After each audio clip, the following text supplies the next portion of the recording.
máscara, né? Mas vamos ver o que Deus tem para nós, né? Essa manhã.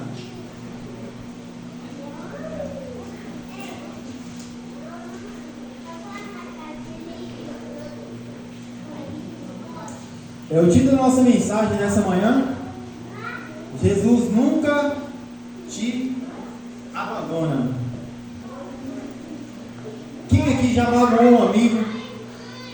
Pisou na bola com esse amigo? Qual foi o sentimento que você teve ao pisar na bola com esse amigo seu?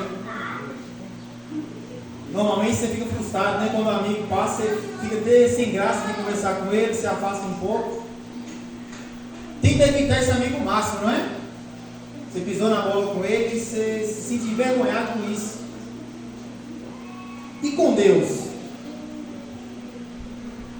Quando a gente faz uma coisa que você sabe que deixou Deus triste, você fez uma coisa que você sabe que Deus não foi da agrado de Deus, qual deve ser nossa atitude? Qual deve ser a nossa atitude? Fazer da mesma forma como nós fez com o amigo? De se afastar? De recuar um pouco? Tem uma grande diferença, né?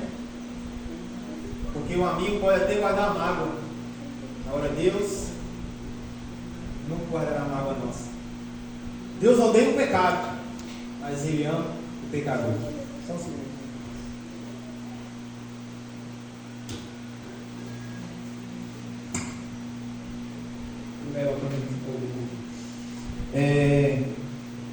E vamos estudar um pouco nessa manhã e vamos ver o que dá para a gente tirar de aproveito de alguns textos que a gente vai ler nessa manhã. A gente vai abrir nossas Bíblias lá em Mateus, a gente vai ler alguns versos ordenados nessa manhã. A gente vai começar lendo lá em Mateus 26.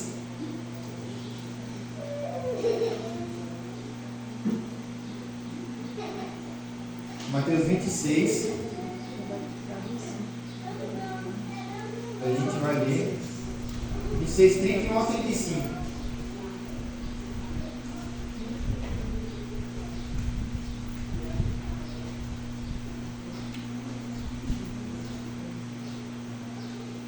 Abriu já? Vamos orar a Deus mais uma vez. Maravilhoso Deus, estamos aqui agora com a sua palavra aberta, Senhor Jesus.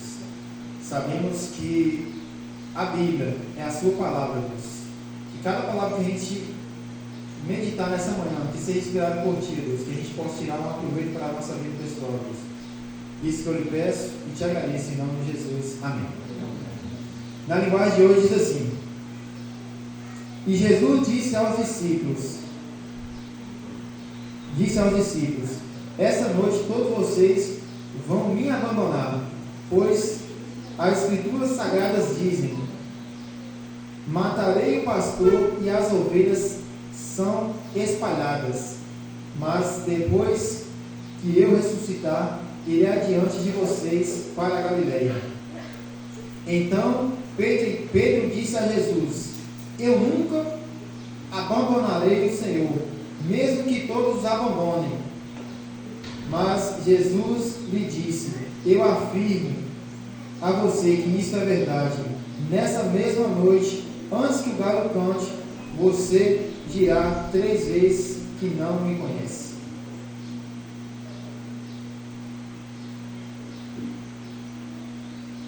Quem foi Pedro, irmãos? Apóstolo, discípulo de Jesus.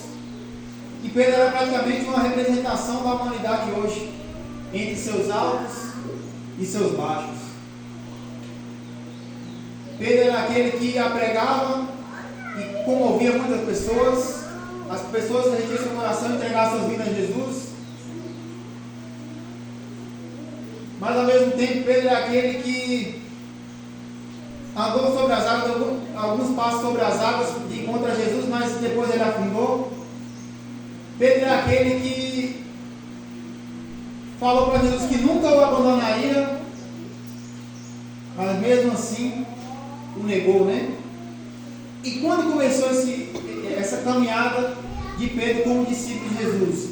Se a gente abrir nossas Bíblias lá em Lucas 5, do 1 a 11, a gente vai ver que a caminhada de Pedro como discípulo de Jesus começou aonde? No barco, né? Ele com os filhos de Zebedeu vão pescar, trabalham a noite inteirinha, não conseguem pegar nem uma piaba. Quando eles voltam para o mar, estão ali lavando as redes ao amanhecer do dia, né? Aí Jesus está na beira da praia pregando ali para aquela multidão. E agora Jesus precisa de um lugar um pouquinho mais afastado para poder pregar para aquelas pessoas, para que as pessoas possam enxergar ele melhor, né? Conseguir ver ele melhor. Ele chega até Pedro e fala: Pedro, posso subir no seu barco para pregar um pouco para essa multidão? Pedro, sim, pode subir. Jesus a prega. E agora Jesus fala o seguinte: Pedro, joga as redes no mar novamente. Vamos afastar um pouquinho, você joga a rede no mar novamente. Quem era o pescador ali? Era Pedro. Pedro que entendia de pescaria, né? Jesus, com a descendência do seu pai, eles eram o quê? Marceneiro, né? Mas Pedro ouviu a voz de Jesus e falou: então, se você está falando para mim jogar a rede, eu vou jogar. Joga as redes, tem aquela grande pesca. E agora ali Pedro se maravilha: que homem é esse? Que homem é esse? E agora Pedro começa a seguir Jesus, né? Jesus fala para ele: agora você não vai ser mais um pescador de peixe, você vai ser um pescador de homem. E aí começa a caminhada de Pedro, né? Mas nesse mesmo momento que começa a caminhada de Pedro, para alguns é um problema. Nos nossos dias de hoje, ultimamente, eu já vi umas 2 a 3 pessoas falando o seguinte: eu não vou para a igreja por causa de um motivo, eu não entrego a vida a Deus por causa de um motivo. Porque a partir do momento que as pessoas se entregam para Jesus, a partir do momento que as pessoas vão para a igreja, agora começa a dificuldade, começa as provas. Eu prefiro ficar de fora mesmo, porque pelo menos não passo por provações. Mas qual que é melhor? Você passar pelas provações, estar vivendo com Jesus e ter a certeza da salvação, ou viver de acordo com o que o mundo pede, né? É como diz aquela historinha que eu acho que todo mundo conhece, né? Que tem o homem em cima do muro. E agora do lado está os anjos de Deus, com Jesus ali gritando para aquele: pula para cá, pula para cá. E do outro lado está Satanás, de boa lá, sentado na cadeira, tomando aguinha de coco. Aí o homem pergunta: por que você não está me chamando para ir para o seu lado? Aí Satanás fala: não, porque o muro já é meu já. E é dessa forma, irmãos. A gente não tem que ficar em cima do muro. A gente tem que tomar uma decisão. Provas a gente vai passar. Você estando com Jesus, você vai passar pelas provas. Mas uma coisa você tem que ter certeza: em meio às provas, você tem a certeza que Jesus está do seu lado. E Pedro vai passar por essa prova. E Jesus alerta Pedro. E outra coisa, ele não só alerta, como diz o seguinte: eu estou orando por você, Pedro. Jesus revela para Pedro que ele estava orando por ele. Na mesma passagem, na mesma história, só que em um livro diferente. Abra suas Bíblias lá em Lucas para vocês verem. Vai estar a mesma história, o mesmo texto, só que agora Jesus revela para Pedro que está orando por ele. Lucas 22, 31 e 32.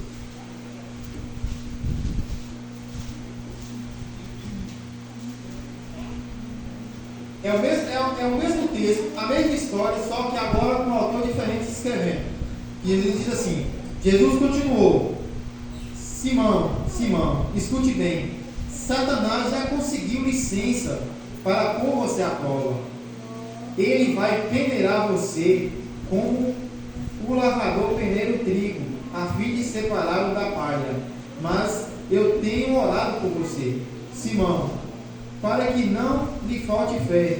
E quando você orar por mim, e quando você voltar para mim, anime os seus irmãos.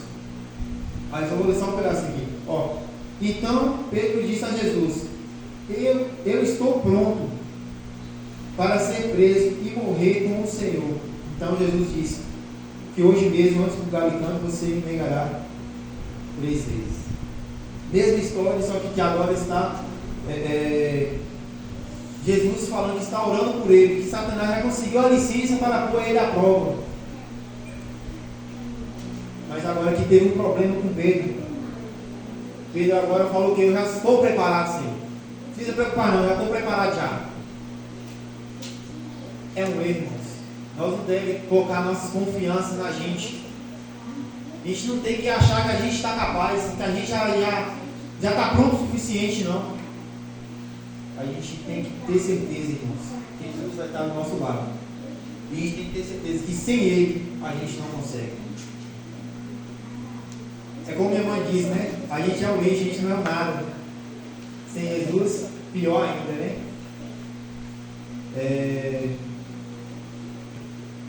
E todos conhecemos a história lá, continuando a história, que eu não vou ler tudo para não ficar tão grande.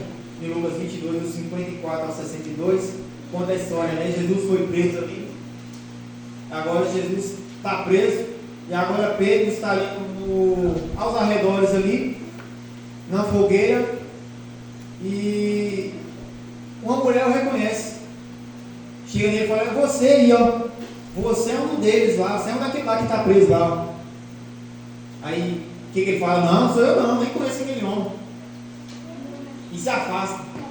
Aí vem outro homem: ei, você é um daqueles lá, ó. Você é um daquele lá, seguidor daquele Jesus lá. E ele novamente: não, de jeito nenhum, eu nem conheço aquele homem lá, não sei nem quem é ele, estou vendo agora aí. Mais uma vez, outra pessoa chega: você é um deles, você anda igualzinho eles aí, ó. Você veste como eles, fala como ele, você é um deles. Você é um seguidor dele. Aí Pedro novamente fala: eu nem conheço esse homem. A hora que ele acaba de falar, ele rebasista assim, vê Jesus e o galo canta, ele cai em si. Ele cai em si. Quando ele cai em si, ele vê que aquilo que Jesus tinha falado para ele, ele deixou acontecer na sua vida. E agora ele se afasta. Ele se afasta dali. Talvez se sentir inútil, né? Talvez indigno. Um pecador miserável. Jesus falou que eu ia cair nesse erro e mesmo assim eu caí. Eu achei que eu estava preparado, mas eu errei. Talvez ele nem se imaginou, talvez ele não seria digno nem mais de ser um discípulo. E um texto que a gente vai ler vai mostrar que talvez isso pode ter acontecido. E o texto é em Marcos 16, quem quiser acompanhar, Marcos 16. Para a gente ver que talvez ele se sentiu tão indigno que ele achou que ele não merecia mais nem ser um discípulo de Jesus. E esse texto é exatamente na ressurreição. Jesus morre na sexta-feira, descansa o sábado, no domingo pela manhã ele já tinha ressuscitado. Vai Maria, as duas Marias, a Maria Madalena e a Maria Mãe de Jesus, vai até o túmulo ali para perfumar ali o corpo de Jesus. E quando elas chegam lá, elas se deparam com um túmulo vazio. Elas se deparam com um túmulo vazio, mas aí elas veem 2 homens de branco, 2 anjos. E eles falam: o que vocês estão caçando aqui? Jesus não está mais aqui. Ele já se ressuscitou como ele havia dito. No 7 aqui, ó. Agora vão e dê um recado a Pedro e aos outros discípulos. Ele vai adiante de vocês para a Galileia. Lá vocês vão vê-lo como ele mesmo disse. Eles podiam simplesmente falar para os discípulos: Pedro não era um discípulo? Mas aqui já é prevendo. Talvez Pedro já não considerava mais como discípulo. Ele pecou, ele errou. Ele se sentiu muito fraco. E agora aqui fala com Pedro, daquela ideia, é um discípulo meu ainda, viu? Fala com Pedro que ele vai também junto com os outros discípulos. Jesus no mesmo dia encontra eles.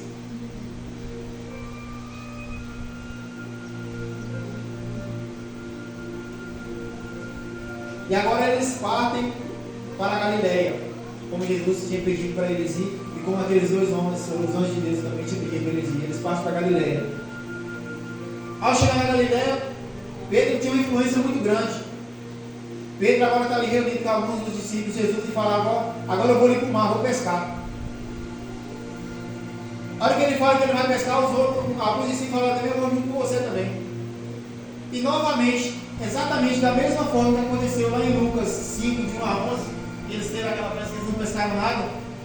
Agora aqui, já depois que Jesus já tinha morrido, já tinha ressuscitado, eles partem para o mar de novo para pescar. Novamente eles pescam a noite inteira e não conseguem pegar nada. E eles, ao amanhecer do dia, eles vão encostando para a praia. Ao longe um homem grita lá da praia: filhos,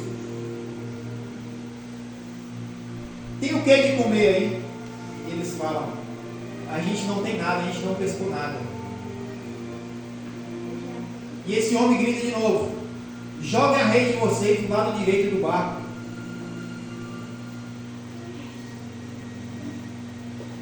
E eles jogam essa rede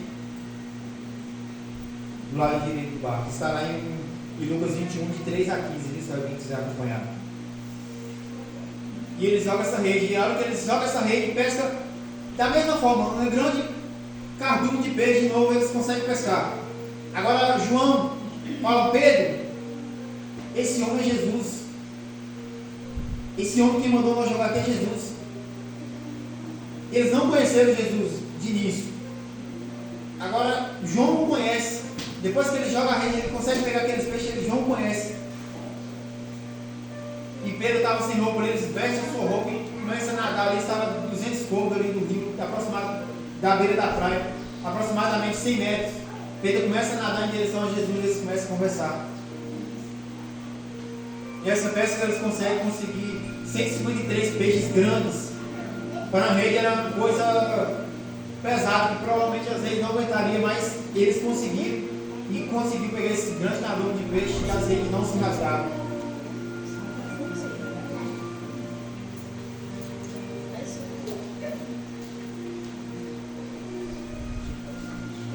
Agora vem uma das partes mais chaves desse sermão. João 21. João 21.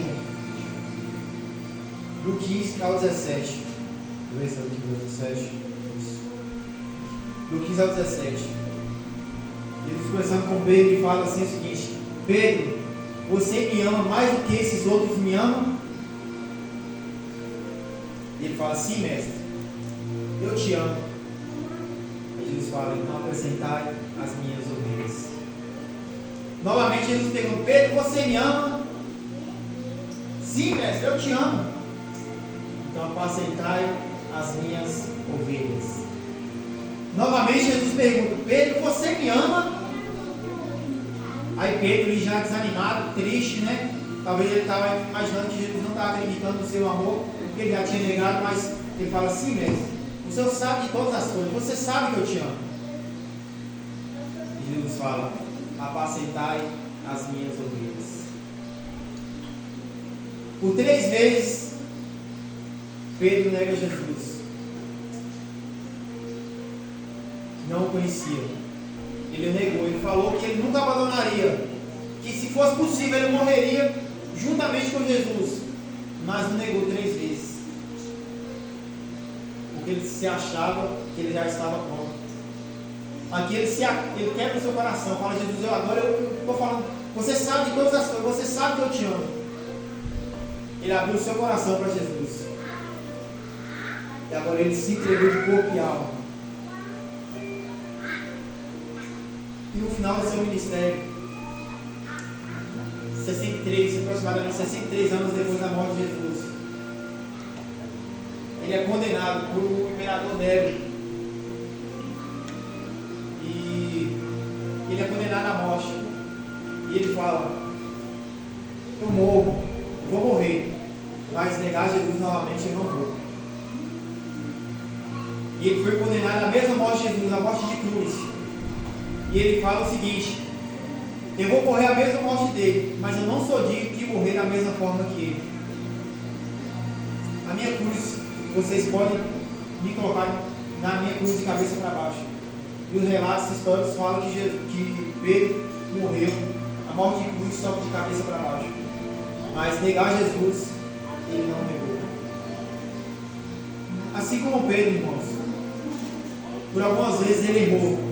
Ele se sentiu inútil, ele sentiu que ele um pecador miserável, que não merecia perdão. Muitas vezes a gente erra, a gente se afasta dos caminhos de Deus, a gente anda por caminhos não agradáveis aos olhos de Deus, a gente faz coisas que não é do agrado de Deus, que faz nos distanciar de Deus. Mas é uma coisa que a gente tem que ter em mente, irmãos. Jesus está de braços abertos para nos perdoar. Satanás quer isso. Ele quer que você erra. Aí depois que você erra, agora ele fala, você não merece mais não. Jesus não quer ser desse jeito não. Você é pecador, Jesus não quer ser não. Satanás quer que você coloque isso na sua mente. Satanás quer que você desista. Mas Jesus está de braços abertos para mim e para você. Que o Senhor possa nos abençoar nessa manhã. Que a gente possa sempre estar lado a lado com Jesus. E se a gente, por acaso, a gente errar, volte para os caminhos de Deus. Entregue seus caminhos a Ele. Ele está pronto para te perdoar. Deus possa nos abençoar nessa manhã.